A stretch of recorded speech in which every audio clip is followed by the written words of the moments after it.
You are listening to a programme from BBC Radio 4. Thank you very much. Good morning. The Jehovah's Witnesses have some questions to answer today following claims that they've been destroying documents relevant to the Goddard inquiry into child sexual abuse.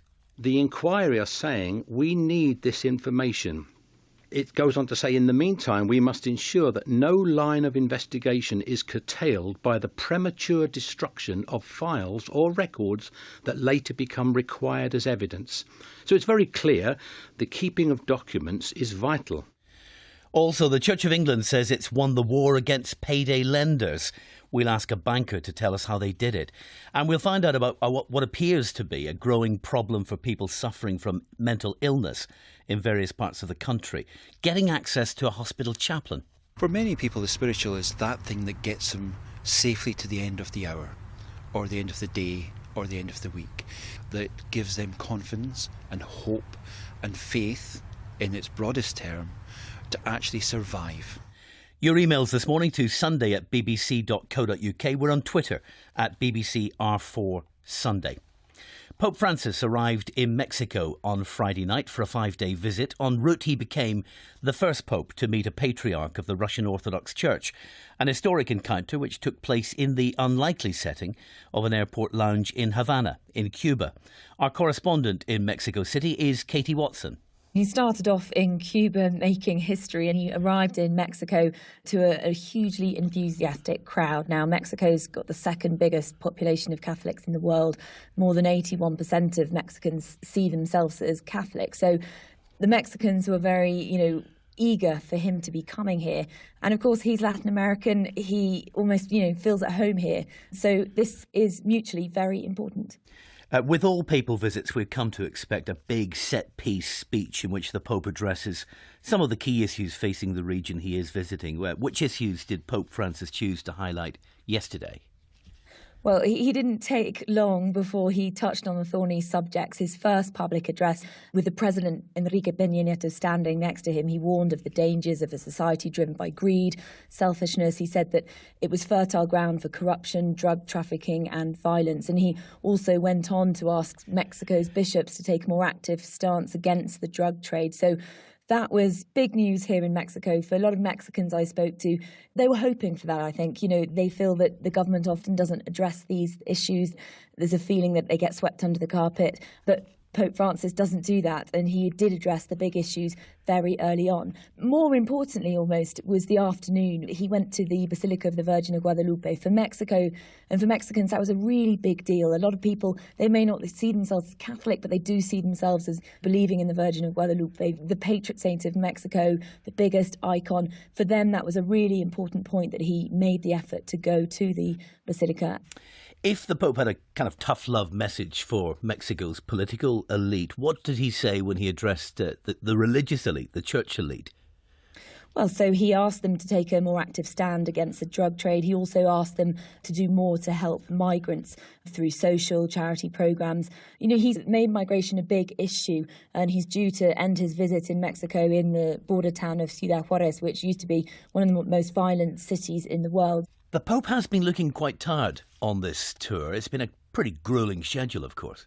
Indeed. He started off with the political and religious leaders. He then went on to the Basilica of the Virgin of Guadalupe.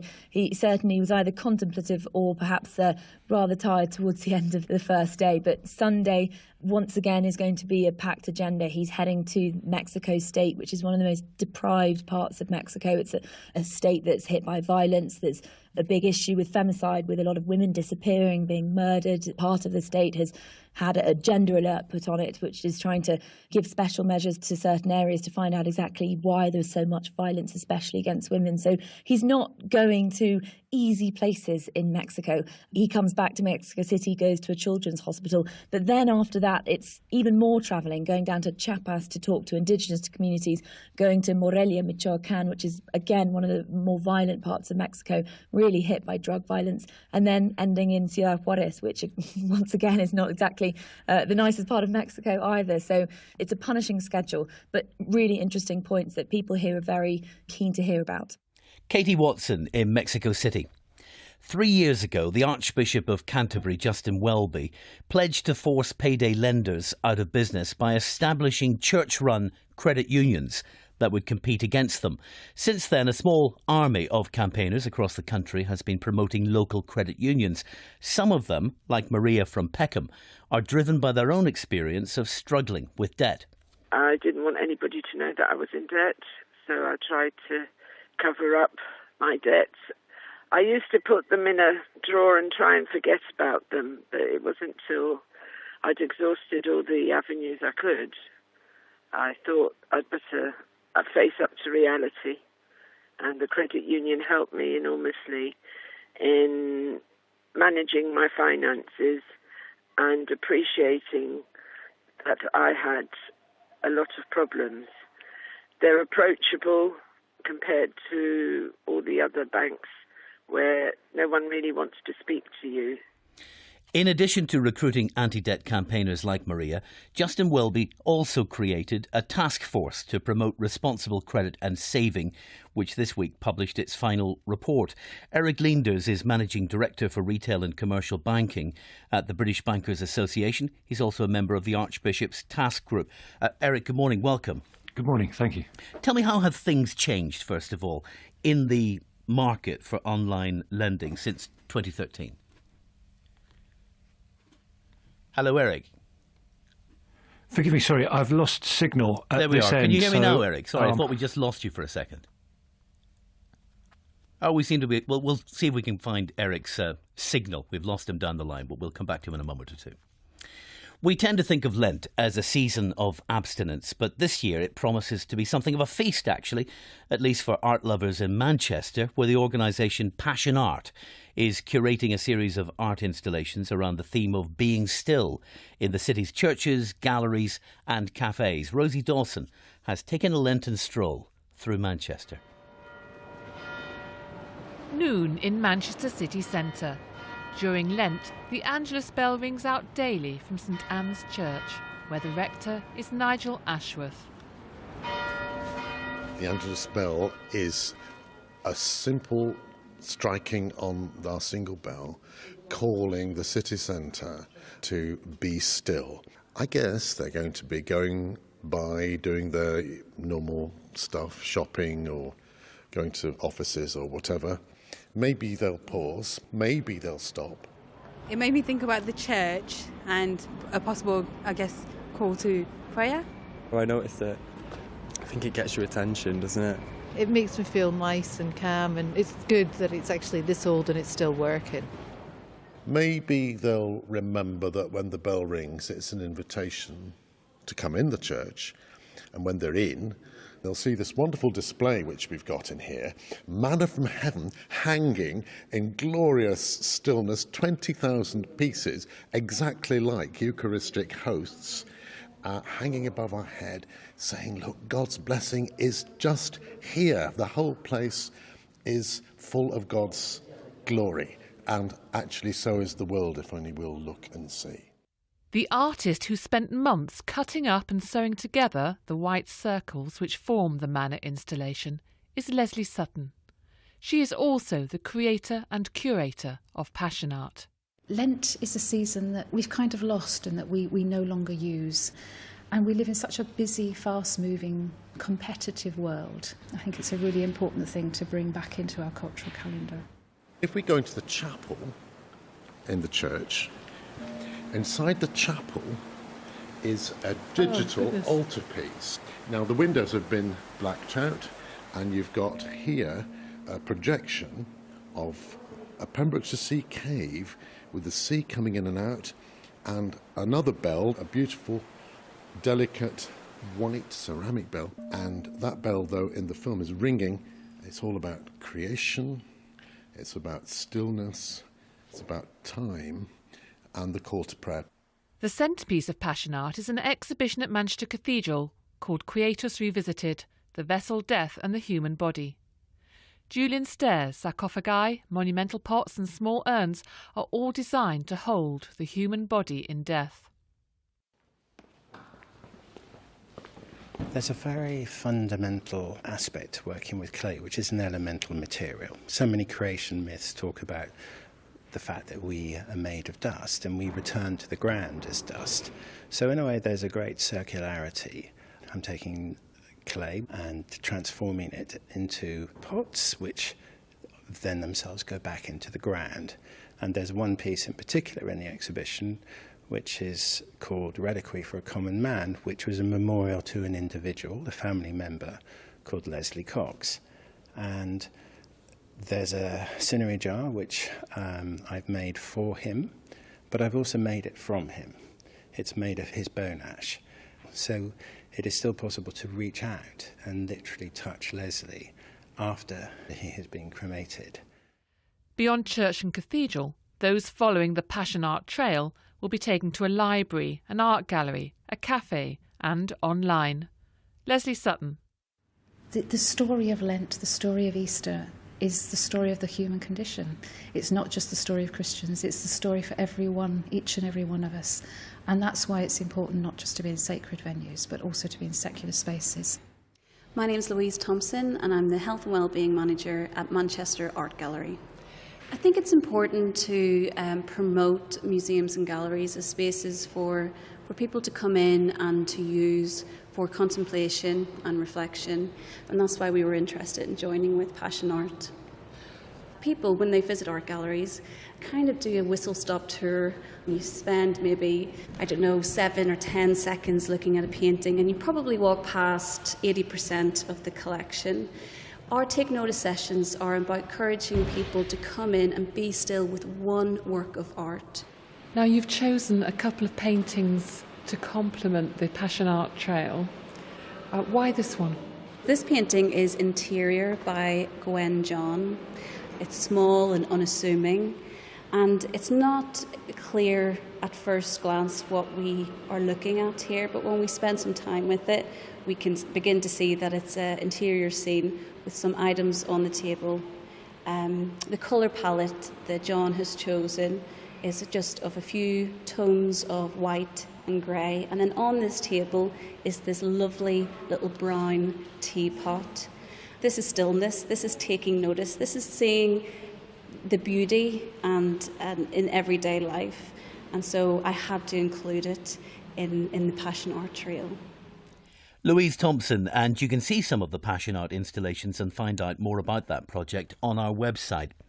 Let's return now to the issue of online debt and the controversy around payday lending companies. We can talk now to Eric Leenders, who's a member of the Archbishop of Canterbury's task force. Eric, good morning. Welcome. Good morning. Delighted to have you with us. Thank you for being patient with us. How have things changed in the last couple of years in the landscape of online lending? Well, I think across there's four or five strands that the task group looked to address, and across each I think a lot of good progress has been made. But I think above all, listening to the individual just a moment or so earlier who found themselves in financial difficulty, if the only success is to help those within parishes, to help those with financial difficulty to talk about their problems, then that for me is success alone. It would seem that fewer people are going online to access these kinds of services now relative to 2013. Is that a fair summary? Well, I think what the Archbishop did, amongst a number of others who had raised concerns with what we know as payday lenders, was bring that market to the attention of the regulators, who then, I think, intervened to make a number of changes. But the important point is that actually the individuals who used those lenders probably still had a need for some form of credit, and that's why the project was so much wider, and that's why the Archbishop has encouraged the use of credit unions, community lending funds within parishes to help the local area that a particular church might serve. And Justin Welby has been quite significant in this whole story. If these payday lending companies have had their wings clipped by the regulators and by a change in the culture, to what extent do you think Justin Welby deserves some credit here for his interventions? Well, I think it was a very brave move to take at the time. I think that clearly the issue wasn't necessarily specifically about high-cost short-term credit, but it was certainly about helping people in financial difficulty. That's why I think if we were to look a little wider than the work that has been done by the regulators on high-cost short-term credit, it's important to remember that there's now a far greater awareness of credit unions. 3/4 of dioceses are now involved. 45 bishops are in credit unions now. But equally, in terms of prevention, financial education, there's pilots running 150 church schools in 6 areas over the next 3 years. Will reach out to 40,000 children to explain the importance of managing money carefully. Champions in the churches, some 260 across 330 churches, getting money advice to 20% of parishioners. That's really important. And too. can I bring you to, just finally, Eric, to the role that banks can play in all of this? In addition to what you've just described from the churches, we've seen Lloyds and Barclays putting money in to support the community-based financial sector. Is that enough? Do we need to see more big banks stepping forward to see this as an important part of their banking responsibility? Well, the headline often goes to those that put the money in. Alongside, a number of the banks have also provided expertise, so IT experts, credit experts, etc., to support the credit union movement more widely. And that obviously benefits too. I think, in a word, the answer is partnership. So credit unions, with the support of the church, can get to borrowers and can find ways to lend to those borrowers that banks might find a bit more difficult. Eric. But banks, in turn, can provide that capital to the credit unions. Eric Linders, thank you very much. More than 10 years after his death, Pope John Paul II continues to fascinate historians and everyone else, it seems, not least because of his very public political role in global affairs. But behind every public figure, even one who was eventually, indeed speedily, canonised, there is a private life. A BBC Panorama investigation to be aired tomorrow night will explore what have been described as intimate aspects of John Paul's emotional life, as revealed in recently discovered letters between the late Pope and some of his close female friends. According to some reports this weekend, unnamed Vatican sources have already preemptively responded to the film, dismissing it as more smoke than fire. I've been talking to the papal biographer, George Weigel. I don't think it is a story. It's been perfectly clear through my biographical work and others that John Paul II, Karol Wojtyła, had friendships with women throughout his life, from his childhood to his death. He was certainly a friend of Anna Teresa Tymieniecka. She has denied that there was any romance involved.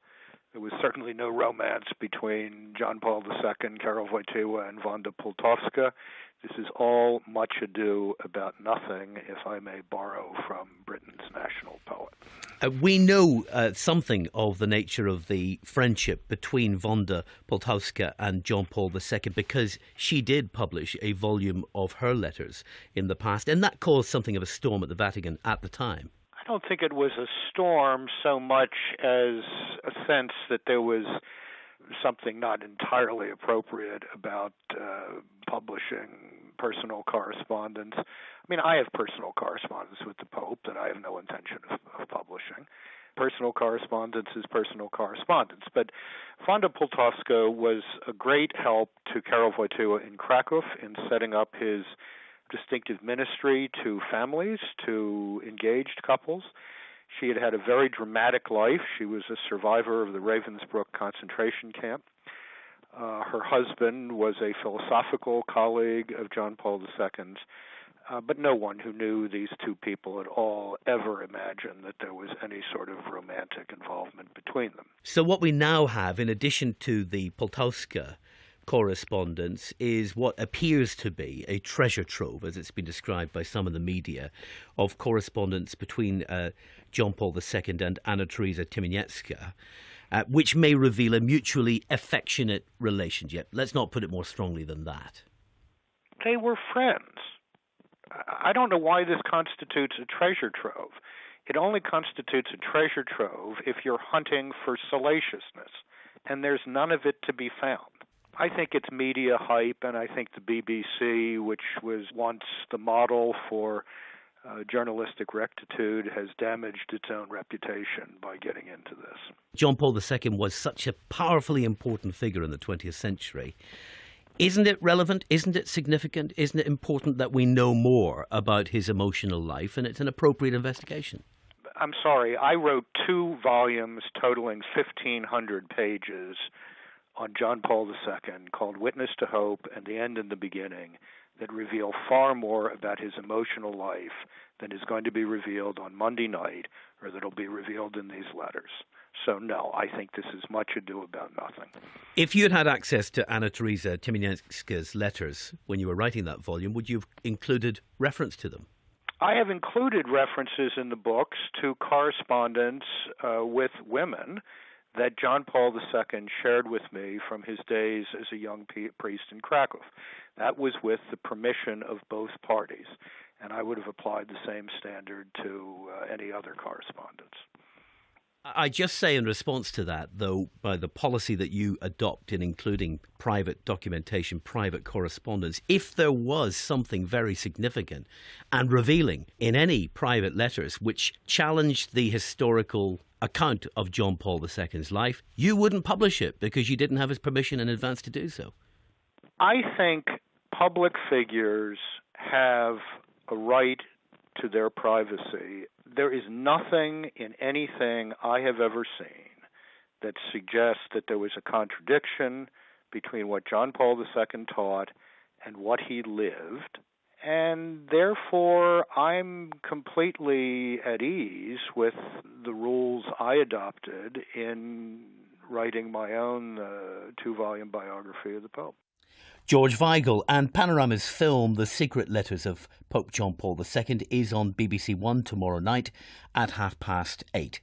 It's 29 minutes to 8. You're listening to Sunday with me, William Crawley. Still to come this morning, could the Jehovah's Witnesses face a criminal investigation for destroying records that would have assisted the independent inquiry into child sexual abuse?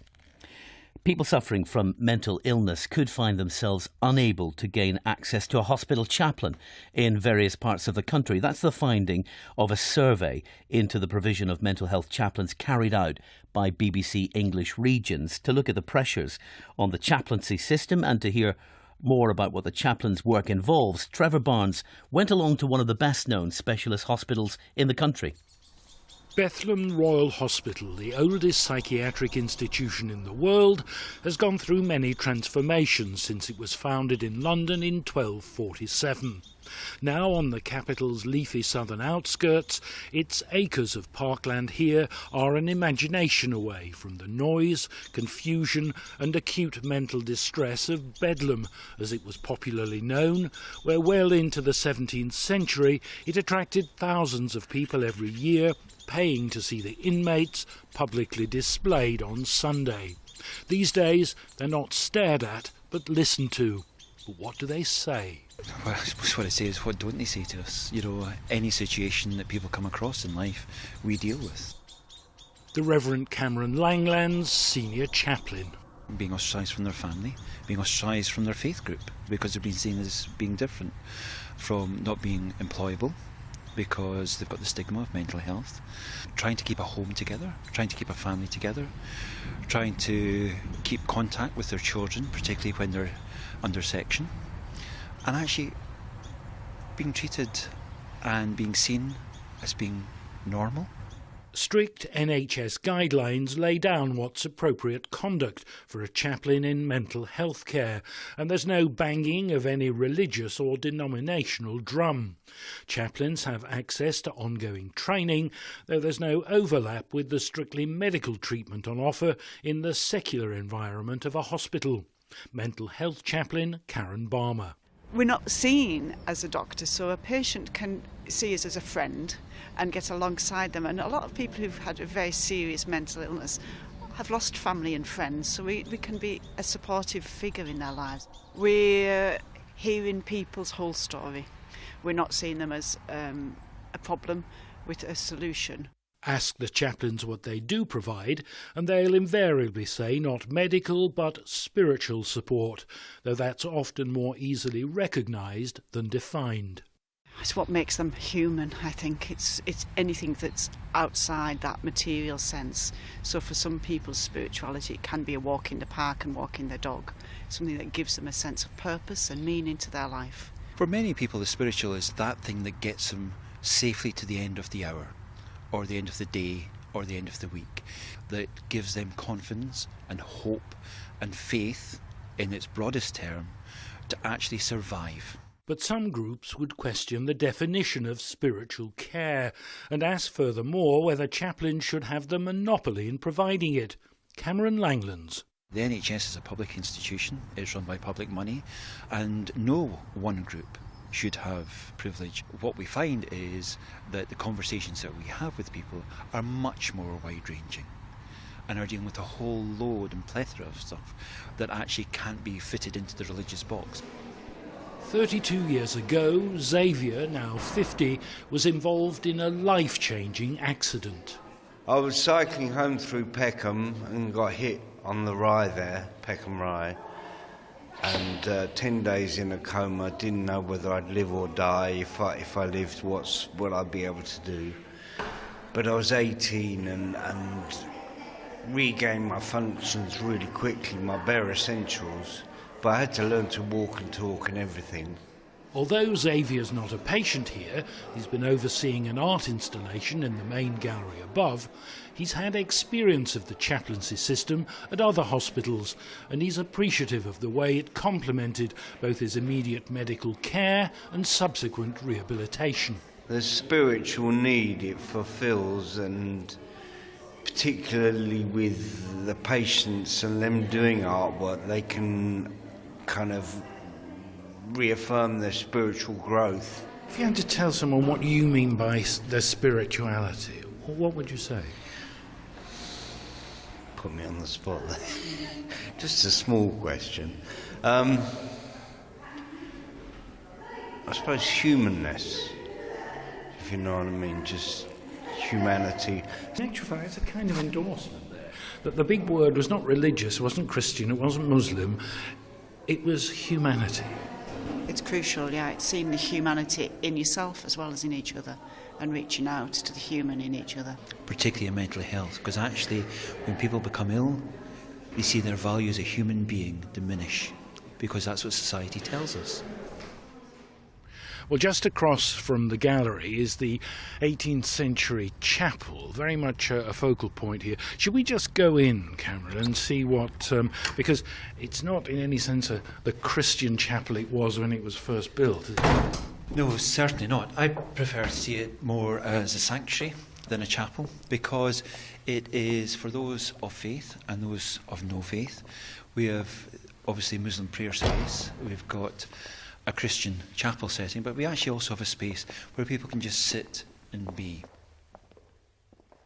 Although there's no statutory requirement to provide chaplaincy services, NHS England says it's committed to meeting patients' spiritual and pastoral needs.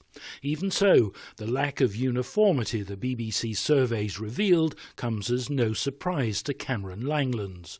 Full-time posts are being downgraded to part-time posts, so although the numbers might not have varied, the hours often in chaplaincy that are provided have varied and have got less. You know, we're very well served here. We're very well served up in Glasgow, for example, but there are other trusts and areas that are not well served, and that's purely because people, A, don't see the value of what we do, don't understand what we do, but actually have other priorities. Isn't that understandable, though? Yes, it is understandable, but if we're talking about holistic care, where we're talking about treating the mind, body and spirit, why not value it even more, because it's a unique service? Cameron Langlands ending that report by Trevor Barnes. You cannot kill an evil ideology by taking down a person, 1,000 people, or even 10,000 people. If we're going to overcome the escalating problem of extremism and terrorism that our world faces, we need a different answer. So writes Steve Chalk, Christian minister and founder of the youth and community charity Oasis, in his new book, which is entitled Radical. Steve, good morning, welcome. Good morning, William. We need a different answer, you say, and the answer, it turns out, to radicalisation is radicalisation. How does that work? It works in this way. Nature abhors a vacuum. Many of our strategies that are based around counter-terrorism and counter-extremism at the moment are trying to deal with the symptoms rather than look at the issues. Why are young people radicalised? How are they radicalised? And I think that's a recipe of a sense of not belonging, of not having identity, of not feeling represented, of not feeling voice. They're alienated. Aren't those questions already asked, for example, within the government's Prevent strategy? I think the Prevent strategy, as good as it is, as somebody said to me the other day, it's a bit like playing Spot the Terrorist. It's a bit like trying to deal with the symptom of the issue rather than ask what the root causes are. What I'm saying in the book is that we need another policy. In fact, we've come up with a whole programme stretching across the next 3 years called Inspire. When I was 14, I was inspired. I was radicalised.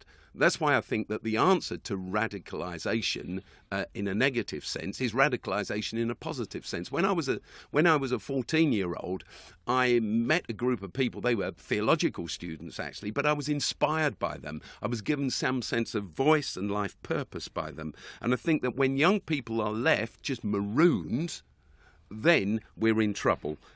So I think that this is the way forward, and we've got to think proactively about how we go about this. At the moment, the big macho statements made by many of our Western leaders, we declare a war on terrorism, you hear that time and time again.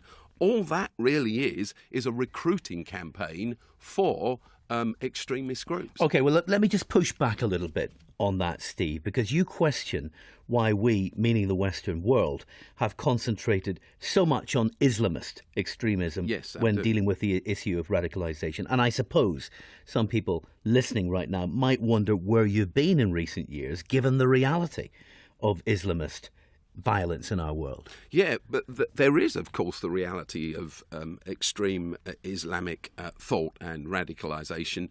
But, of course, you just got to look around Europe and you see that Christian extremism, sadly, is alive and well. Or in America, it's alive and well. Where do you see that? Where do you see examples of that? I think all the commentators say the Ku Klux Klan, for instance, is on the rise again. And their enemies are now immigrants, and their enemies are the LGBT community, etc., etc. We see lots of lone wolf people working alone. Across Europe, there's a growing voice that's xenophobic as we face the huge issue of migrants. And you rarely hear those examples described as Christianist extremism. Yeah, but that's all to do with media coverage, isn't it? So when a lone wolf gunman massacres 86, I think it was, young people on that island in Norway just a couple of years ago, no one says that he was a member of the Lutheran Church. No one says that he was baptized. No one says that he was driven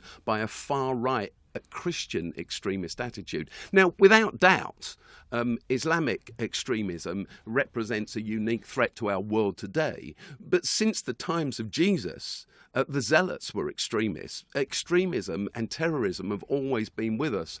And I think that what we need to do to stop, take a look back, ask what leads young people into a life of negative extremism and come up with some great answers. The Inspire project from Oasis does that. Find out about it. Thank you very much. Steve Chalke, whose new book is entitled Radical, with further information about that Inspire project. When the New Zealand judge, Lowell Goddard, was appointed as the chair of the independent inquiry into child sexual abuse last year, she sent a letter to the leaders of 18 religious institutions in the UK, instructing them to preserve any documents or notes that could assist her investigation. There are claims this weekend from lawyers and survivors of abuse that the Jehovah's Witness organisation ordered the destruction of material that would be relevant to the Goddard inquiry. John Viney was a Jehovah's Witness for over 50 years. He also served as an elder, a pastoral leader within the movement. And he believes that what happened in the case of his daughter Karen may be typical of this organisation's response to child sexual abuse allegations within its ranks. She was abused by a Jehovah's Witness elder who also was a relation. This was over 20 years ago, and it has taken the best part of 20 years to get justice for her. And so the abuser at the moment is currently serving 14 years imprisonment. Rather than receiving support from the organisation, John says the elders shunned both him and his family. We received no help from Jehovah's Witnesses. And I think this was perhaps the start of my own downfall within Jehovah's Witnesses, is when I saw what I thought was a loving, supportive organisation, I experienced something completely different from that. I saw people running away, and I saw my daughter and my own family being treated as troublemakers because this thing has been raised. And that's led me really to look at other situations, because I have thought, well, surely, the way we were treated, the way my daughter was treated, is that a one-off? And sadly, I find that that is just not the case. And I even hate to say it, but I would say it, that right now I think Jehovah's Witnesses have an epidemic of child abuse within their midst. In Karen's case, did they cooperate with the police with the investigation in any significant way? The quick answer is no. I have met up just this week with the investigating officer over another matter, and he reminded me of just how uncooperative they were by saying, first of all, they wouldn't give statements, they would not provide any evidence, they would not give over any documents or said that they didn't have documents, which it makes the relevance of this Goddard inquiry even more important. If the Jehovah's Witnesses have no documents to provide in cases like John's daughter Karen, where are those documents? Sunday has obtained a copy of an order sent to every Jehovah's Witness congregation in the country. It's called the 2015 Checklist for Audit of Files. But this communication from the headquarters of the movement is more than a checklist. It's an instruction to destroy the kinds of documents the Goddard inquiry is after. Kathleen Hallisey is a senior associate with the law firm AO Advocates. Last year, she represented a victim of sexual abuse in the UK's first ever civil case brought against the Jehovah's Witnesses.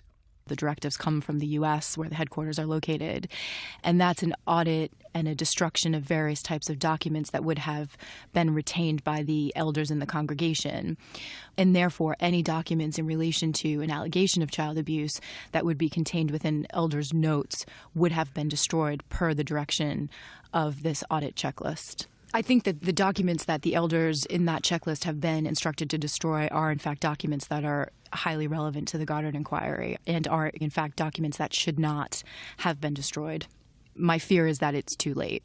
I'd been with the organisation all of my life. I was raised as a third generation Jehovah's Witness, so I didn't really know anything other than that. And then I became an elder at age of 27. In 2002, Ross Blackman left the Jehovah's Witnesses disillusioned by the direction the movement was taking. He's now a minister in the Church of Scotland. But while he was a Jehovah's Witness elder, he served as congregational secretary, and one of his tasks, he says, was to supervise the destruction of notes made by elders taking part in a judicial committee, a kind of congregational court, where serious disciplinary matters, including child abuse allegations, were investigated.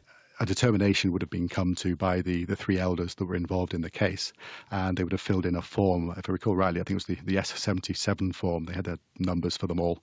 So the S77 form would have been filled in with details on who had been in the committee, who was being disfellowshipped, for example, and a very terse reason for why that might have been. That form would have been sent up to the headquarters for being processed there. And at that stage, any of the notes that had been made, the personal notes that had been made by the elders on that judicial case, would certainly have been destroyed. And a reminder would be given to that effect on a fairly regular basis, either at the elders' meetings or certainly when the travelling overseer, who would come every 6 months, came around, they would be reminding people to destroy these personal notes that they might have made. And ostensibly, the Data Protection Act was invoked with regards to that. That was certainly the reason we were given for that at the time, I seem to recall. But the reality was there was quite a bit of incriminating information within the files. Could a serious and well-founded concern about their responsibilities under the Data Protection Act explain why a religious organisation would not only sanction but demand the wholesale destruction of documents relating to child sexual abuse allegations? The legal analyst Joshua Rosenberg.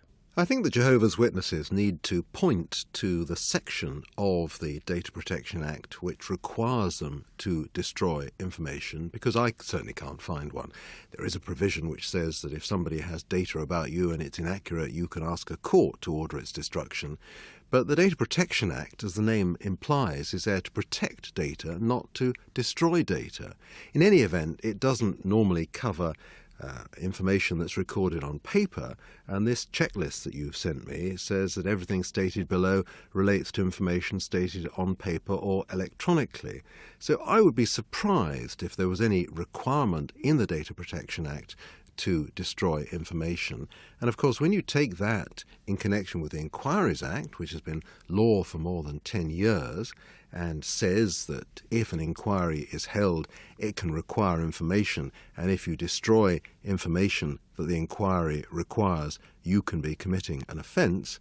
Well, taking the two together, it looks as if the Jehovah's Witnesses have got a certain amount of explaining to do. So there's no doubt in Joshua Rosenberg's mind that any concerns a congregation may have are trumped by an order from this inquiry to retain all relevant documents. Indeed, the guidance sent out to religious organisations by Justice Goddard says as much. Why then were Jehovah's Witnesses being told last year to destroy all those documents before the end of December, after they had been told by the Goddard inquiry in June to hold on to them? If you were to have had documents, let's say at the beginning of last year, and then destroyed them after you got a letter in June last year from Lowell Goddard, you would have a very great deal of explaining to do, wouldn't you? Because that letter puts you on notice, even if you were not familiar with the law, that she wants to see these documents and you better hang on to them, otherwise she'll want to know why you didn't. And that explanation may need to be legally quite robust, because deliberate failure to comply with an inquiry's order is a criminal offence. We invited the Jehovah's Witnesses to respond to these very serious claims on today's programme. They declined our invitation and gave us a statement instead. We're pleased to confirm that our direction to all congregations in England and Wales is compliant with the terms of the Goddard inquiry. Congregation elders diligently abide by legal responsibilities that rest upon them. This is in harmony with the Bible principle found at Romans 13:1. Elders provide abuse victims and their families with spiritual comfort from the Bible. The victim and his or her parents have the absolute right to report the matter to the governmental authorities. We are committed to doing all we can to prevent child abuse and to provide spiritual comfort to any who have suffered from this terrible sin and crime. You'll notice that this statement makes no reference whatsoever to the issue of retaining or destroying documents that may be of use to the Goddard inquiry. When we asked the Jehovah's Witnesses to explain what they have done with those sensitive documents, they told us they have nothing further to add to their statement. Meanwhile, 20 years after his daughter was abused by a Jehovah's Witness elder, John Viney says it's past time that this religious organisation stopped closing ranks and started putting the welfare of children first. No one is suggesting, and I'm certainly not suggesting, that all Jehovah's Witnesses are child abusers or that they are making a last-ditch effort to get rid of evidence. And so I believe that they should have sent a different message out saying, we want to cooperate with the Goddard inquiry, so please keep your personal notes, and any judicial meetings you hold with potential abusers, you will need to retain and may be used in evidence. John Viney, and we'll obviously keep you up to date when we learn more about the Goddard inquiry's attitude to what's been revealed this morning. But that's it from this week's Sunday. If you'd like to comment on today's programme, you can email sunday@bbc.co.uk. Edward Sturton will be back in the chair next week. In the meantime, enjoy the rest of your Sunday. You can download many more BBC Radio 4 programmes for free. Find these at bbc.co.uk/Radio 4.